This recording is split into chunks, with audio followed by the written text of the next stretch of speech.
bu rəyə diqqət yetirmək istəyirəm ki, polimatiya, politeliya nədir? Polimatiya ilə politeliya eyni anlayışa gətirib çıxardır bir yerdə, amma fərqli anlayışlardır.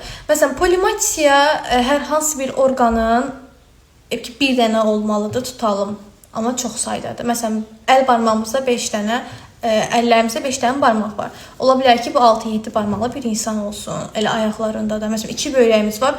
Çox patoloji halda qeyri rast gəlinən bir şeydir. Məsələn, ola bilər ki, 3-4 dənə böyrəyi olsun.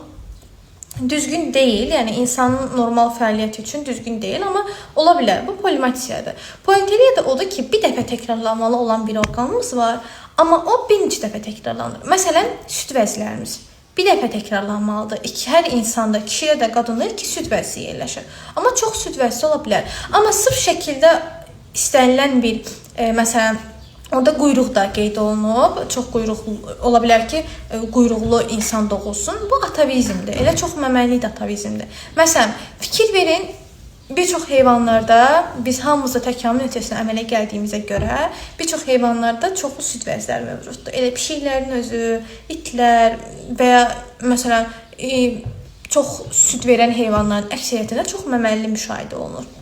Bu da bizim atavizmdir ki, əcdadımızın əlamətlərini təkrarlayırıq. Quyruğu olması da eynən bunlara aiddir. Sadəcə bu rəy çox fərqli və xoşuma gəlmişdi deyə istədim həm story olaraq, həm də post olaraq paylaşım.